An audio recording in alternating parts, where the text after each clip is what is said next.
I never thought I would almost die from coronavirus. March 17th of last year, I woke up gasping for air. It's so new, less than 100 people died from it. My wife calls 911. The operator has to look it up, a black lady named Teresa. She goes, ooh, it could be COVID. He could be contagious. Then there's a long pause on the phone. Then she says, girl, you better get away from him.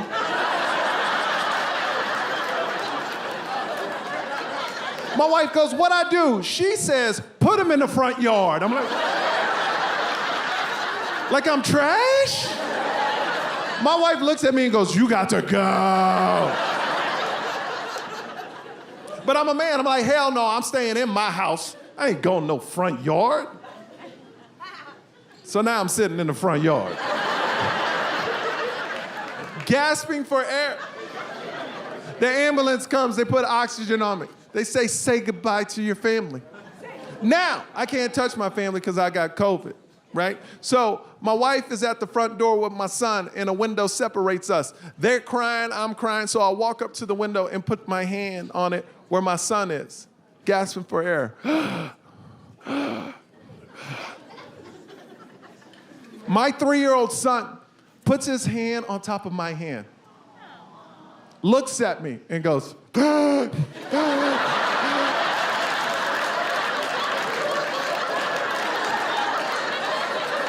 little motherfucker making fun of me, man. Fuck you, dude. But the comedian in me was like, his timing's incredible.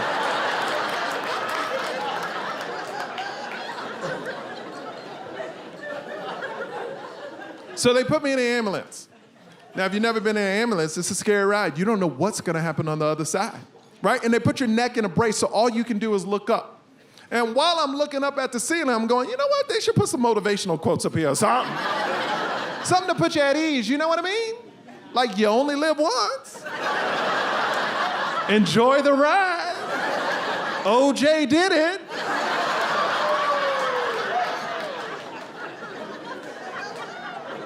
So I get to the hospital.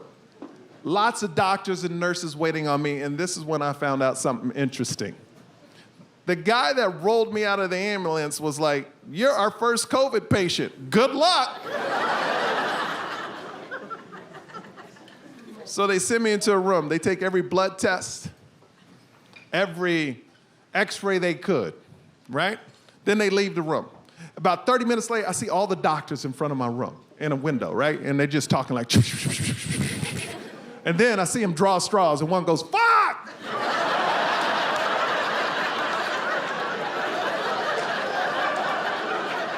And that dude walks in. He's scared. He told me less than 100 people died from COVID. So it was new, and he was like nervous, and he goes, well, here's what's happening. Your lungs are filling up with fluid, and you have double pneumonia and corona. So I look at the doctor and go, what's that mean? He goes, well, it's gonna go really good, or really bad. And we'll know in about 2 days.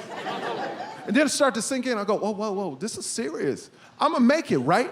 He looks me straight in the eye and goes, we'll try our best. Yo. You always want people to try their best, right? But you never want someone to tell you they're trying their best. You ever drop your car off to a mechanic, pick it up, and you're like, hey man, did you fix my brakes? And the dude's like, yeah, you know what, we tried our best.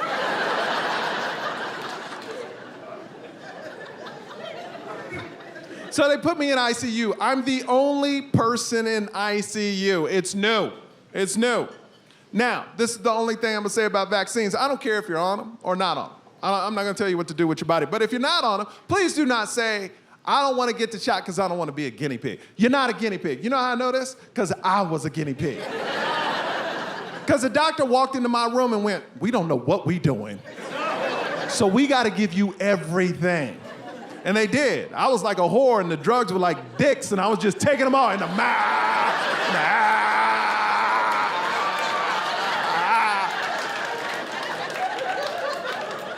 I got gangbanged by experimental drugs. The first one they gave me, hydroxychloroquine. I had an allergic reaction to it. My temperature shot up to 104.8, almost died that night. But this is the last thing you ever want to hear your doctor say as he leaves the room. He saved my life, he's leaving the room, he looks back at me and goes, man, we learned something new today.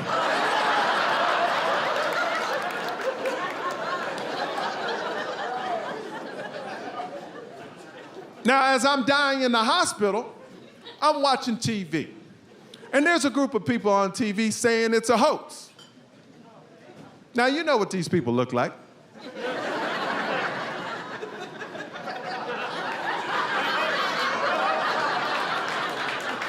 I don't have to describe them to you. If a Cracker Barrel exploded and landed on a Walmart and drove off in an F-150,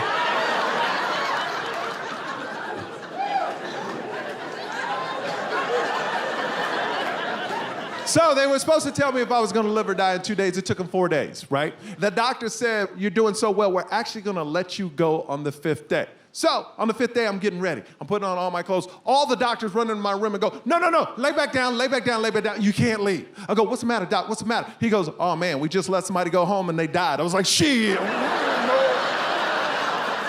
You can keep me in this bitch forever.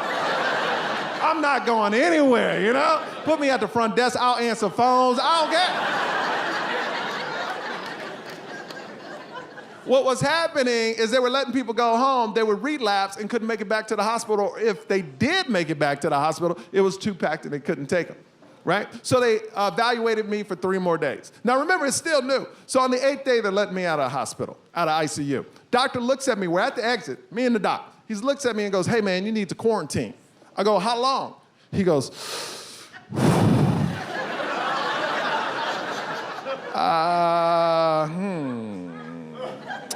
22 days?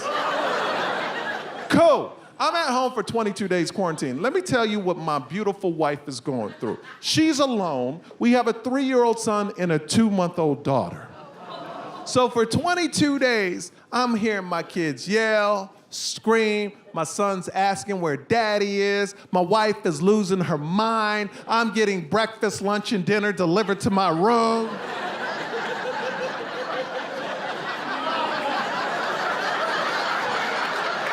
I'm like, damn, COVID ain't that bad. I feel like a husband in the 50s, you know what I mean? I'm like, get those kids away from me, bitch, where's my dinner?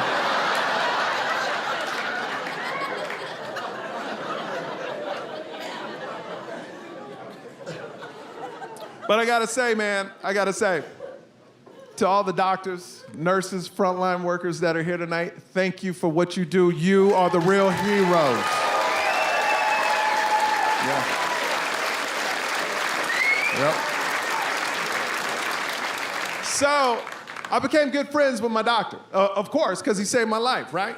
And they test my blood all the time because I was one of the first patients that beat COVID that they didn't put on a ventilator. So the doctor calls me up for a blood test to see if I need a booster or not. And he goes, well, here's your results. If your level is over 20, you don't need a booster. If your level is under 20, you need a booster. I go, all right, doc, what's my level? He goes, your level is 2500. You have 120 times more antibodies than you need. The highest number I've ever seen during this pandemic is 700, and your level is 2,500. That's right. I hung up the phone, looked at my wife, and said, I'm a goddamn superhero. I'm the half Black Panther.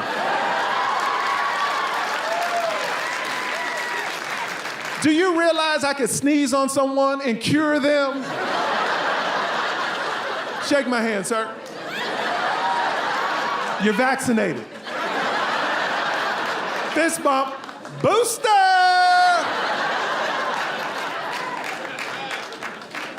I'm not gonna lie to you, I got too cocky after the doctor told me this. I got way too cocky, way too cocky. I was doing everything I wasn't supposed to do.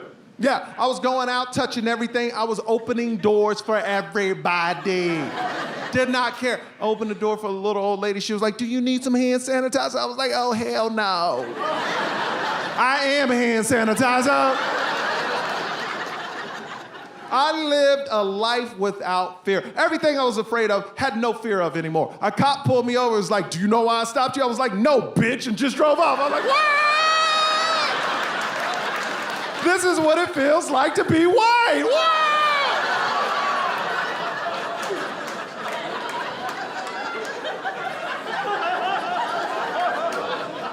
I didn't do that. I'm still half black. I ain't doing that to a cop. Oh, hell no.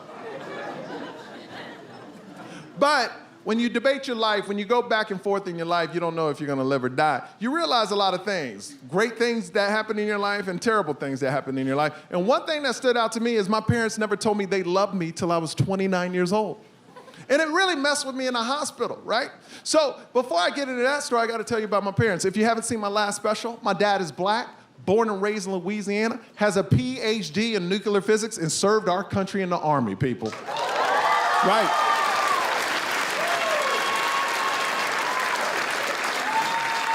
Now, in the last special, he was 75, now he's 78, and he hasn't changed. He's still black and has swag. He still walks around the house like this, you know what I mean? And he's always laughing like, yeah. And always pointing at random shit that's not there. Just like, Now, my mom, she was born and raised in Korea, South Side.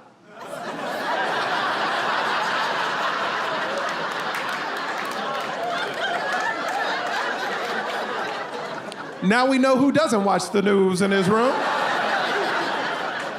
I said it in my last special, Blasian. It's tough having an Asian mom because if they think it, they say it, they have no filter. My mom just turned 70 and now all bets are off. She does not care. I never thought my mom could be worse. My mom won't even say people's names to me anymore because she would rather describe them to me.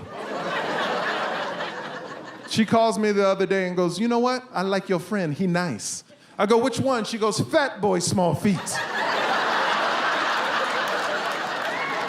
But I knew exactly who she was talking about.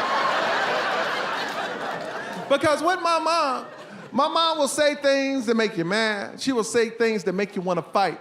But my mom really feels that she can say anything to anybody. Because it's a true. Oh, you don't like true? Why you mad? It's a truth. Do I lie?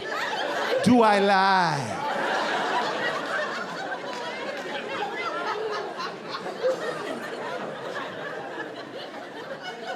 My mom got in a fight with my wife. Now, full transparency, my wife cooks like once every couple of, once.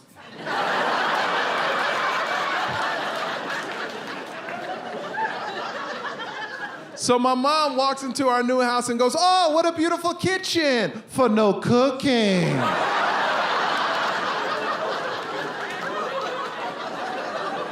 I go, Mom, you can't say that in my house. Nuh-uh, not to my wife. She goes, why? It's a truth. You don't like truth? And then to me and my wife, she goes, do I lie? Do I lie? I look at my dad for help. He's like, walk away, son, walk away.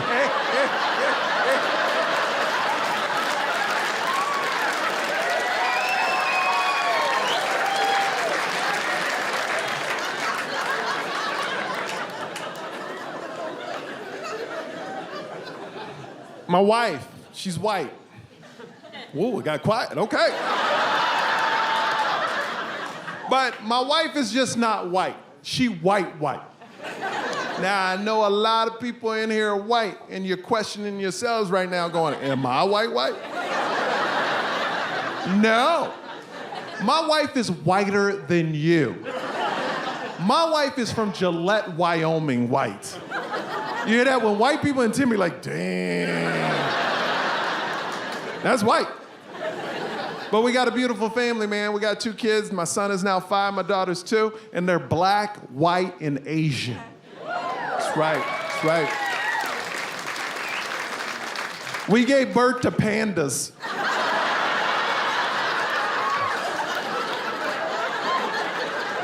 We call them Ling Ling and Sing Sing.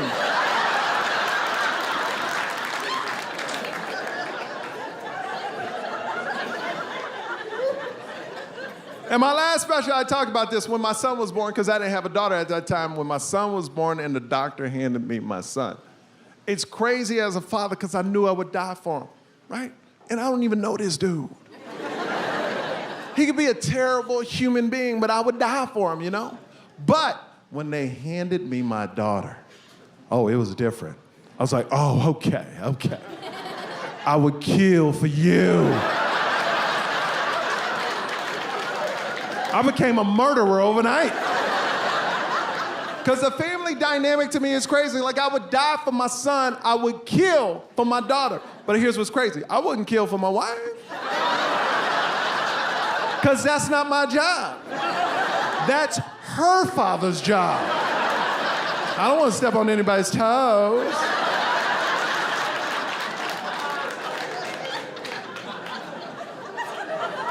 Because I love both of my kids the same, but the love is in different directions. My son, I want him to be able to take care of himself, be strong. But I know for the rest of my life, I'm going to protect my daughter. 100%. And what's the biggest threat to women? Men. Look at that. Men. So now I hate all men. I became a lesbian activist overnight. / murderer. I'm Ellen DeGeneres with a gun. Because every man's a threat to my daughter. Every single man eventually will be a threat to my daughter. I hate my son. Sometimes I hate my son. Why? Because he's a threat to my daughter. We all have baby cams and watching my kids play. My daughter's playing with her little toy. My son walks over and grabs the toy from her. I get so angry, but then my daughter grabs it back and I'm like, yeah, that's my baby girl. Right? Don't take no man's crap. But then my son looks around to see if anybody's watching. Starts backing up where she is, and he hits her with his butt. And she falls to the ground and starts crying. I get so angry inside. I'm so mad. I want to fuck this little dude up, right? But I can't. He's only 5, and it's not a fair fight. It's not a fair fight. All I can do is scream and like, hey! You better stop that! And he runs off. But my daughter could hit my son with a brick in the face. I'd be like, hey, girl! Good job, good job. Because a daughter makes you a better man. 100%, 100%. It makes you more empathetic. You care about people. You get sensitive. I cry all the time now. All the time. I don't even know why. My wife looks at me in disgust. I cry so much. She's like, why are you crying? I'm like, I don't know. I've never seen my dad cry once, but I cry all the time. And then it hit me. Every generation of father gets softer and softer and softer. It means things are getting easier. My black grandfather was born in 1902 in America. Went through injustices you couldn't even imagine. My dad went through segregation, still got a PhD in nuclear physics, and had to march just to drink out of the same water fountains as everybody else. That's right.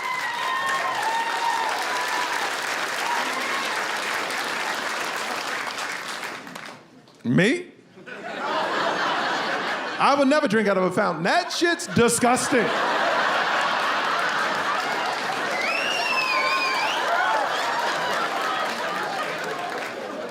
But my dad, man, I can't take him to the park because he has to drink out of every freaking fountain. I'm like, you fought for this? He's like, I deserve this, son. I deserve it.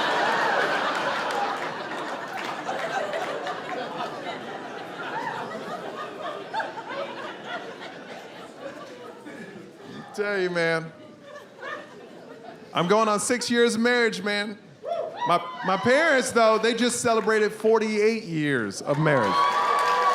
That's something to clap about. So I asked my dad, I said, hey man, you've been married 48 years. How'd you do it? How do you stay married that long? My dad looks at me and goes, that's simple, son. Never say the first or second thing that pops into your head.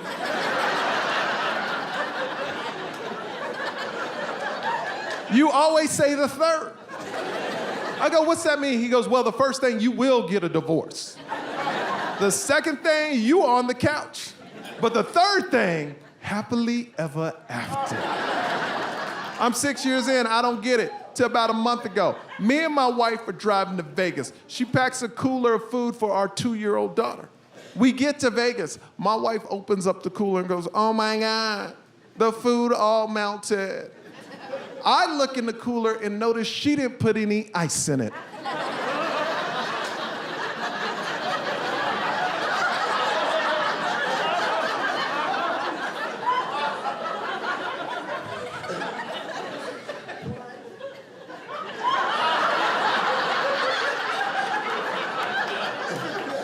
You.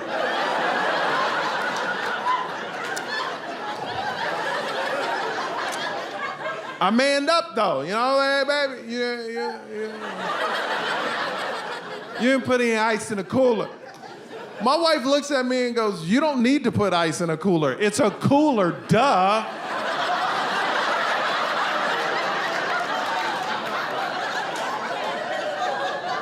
Now, the first thing I thought was, that's the dumbest shit I ever heard in my life.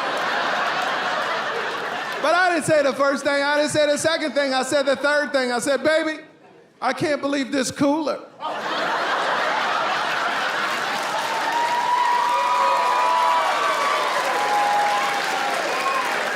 Is broken.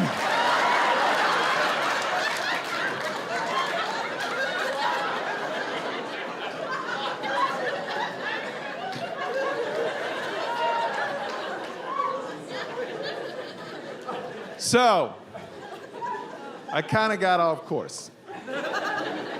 I was supposed to tell you why my parents never told me they loved me. So when I finally get well, it took me 8 months, 9 months to get well, right? So I went to my mom and dad and go, why didn't you tell me you love me? And I went to my mom first. She goes, well, I'm Korean, so I do not say what is known. I speak by action. Then I look at my dad, and he's stubborn and black, and he goes, well, if your mama ain't saying the shit, I ain't saying the shit either.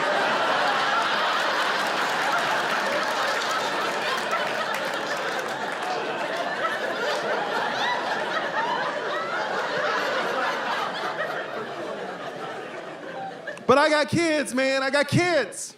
I tell them I love them every single day, multiple times a day. That's right.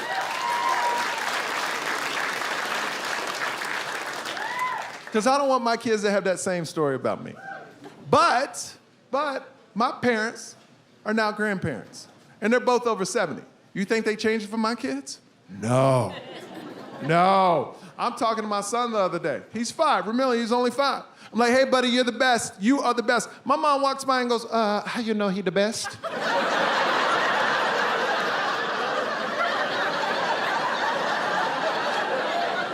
Much too young to tell.